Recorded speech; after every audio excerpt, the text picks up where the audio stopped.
बिस्मिल्लाहिर्रहमानिर्रहीम। अस्सलाम वालेकुम नाज़रीन। प्रोग्राम इस्लाम और इंसान के साथ आपका मेजबान रियाज खान। आज जिस मौजू पर हमें बात करना है वो है इस्लाम और मसला गुलामी,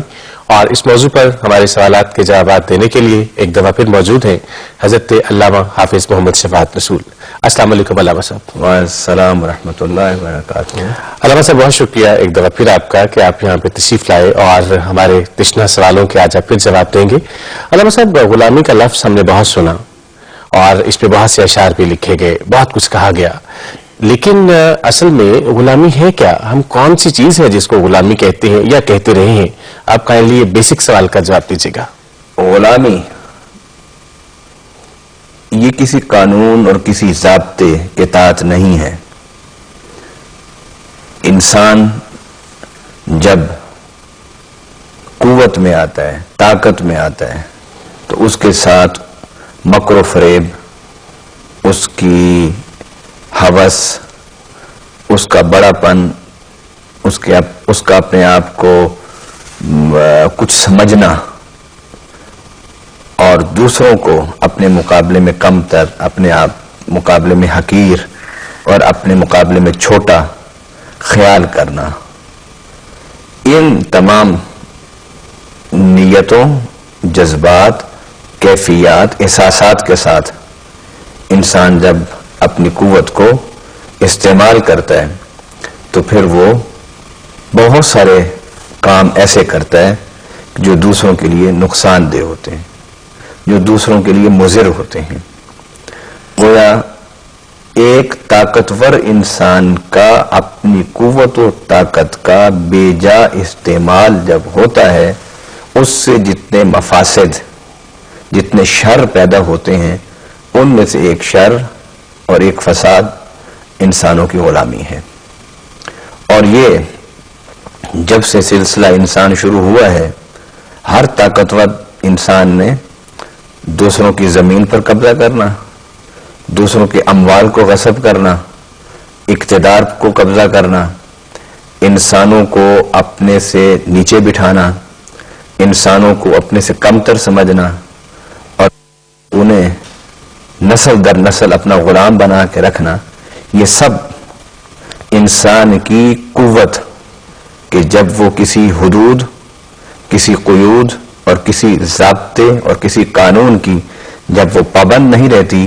तो फिर वो इस किस्म की शक्लें इख्तियार कर लेती है कि एक इंसान अपने आप को मालिक समझ बैठता है और दूसरे इंसानों को अपना गुलाम और ममलूक बना लेता है। गुलामी का रिवाज कहाँ से आ गया कि इंसानों ने अपना गुलाम बनाना शुरू कर दिया और इंसानों को अपना मातहत भी इस तरह का कर लिया कि सब कुछ उनके हुक्म के तहत उन्होंने करवाना शुरू कर दिया उनसे? मैं इसी पर बात कर रहा था कि इंसान की जब कुव्वत हद से तजावुज करती है और कोई उस कुव्वत के इस्तेमाल के लिए ज़ाब्ता, कोई अखलाक जब नहीं रहता, तो फिर वो इसी तरीके के अमल उससे सरजद होते हैं। और ये जब से तारीख़ इंसान है, उसी दिन से ये तारीख़ गुलामी है। उसी दिन से इंसान ने कुछ इंसानों को अपना गुलाम बना के रखा हुआ है। आप देख लीजिए, अरस्तु के दौर को देख लीजिए, सुकरात और बुकरात के दौर को देख लीजिए, उसके बाद तारीख़ रोमा का आप मुताला कर लें, तारीख़ रोमा के बाद आप सकाफत और मिस्र के जाइए, आप कैसर और किसरा के अदवार को देख लीजिए। इन तमाम अदवार में आपको एक तबका हाकिम, बादशाह, मालिक और दूसरा तबका गुलाम, रियाया और महकूम नजर आता है। इस्लाम ने इस हवाले से बड़ी मजबूत और बड़ी ठोस और बड़ी बुनियाद रखी है। और मैं समझता हूं कि इस्लाम ने दीगर मुफक्किरीन, दीगर स्कॉलर्स, दीगर अदियान, दीगर मज़ाहिब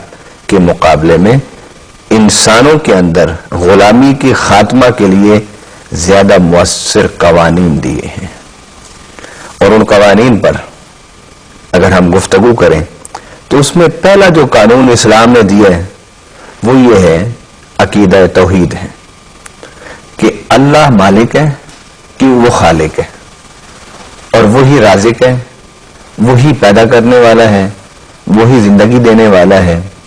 اور اس کے علاوہ کوئی الہ نہیں، کوئی معبود نہیں، کوئی حاکم نہیں، کوئی مالک نہیں، اور باقی ساری مخلوق اس کی تابع ہے، باقی ساری مخلوق اس کی مملوک ہے۔ گویا عقیدہ توحید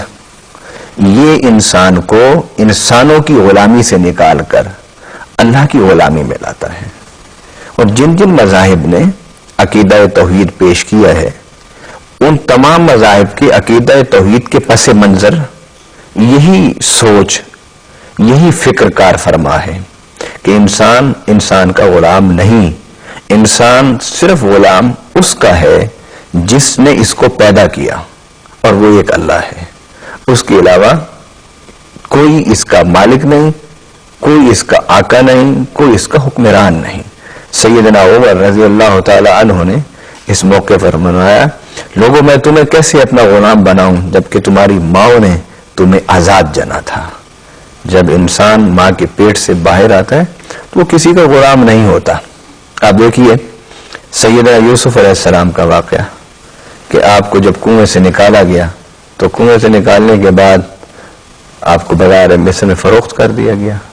آپ آزاد تھے، آپ ایک نبی کے بیٹے تھے، خود نبی تھے۔ بس انسان جب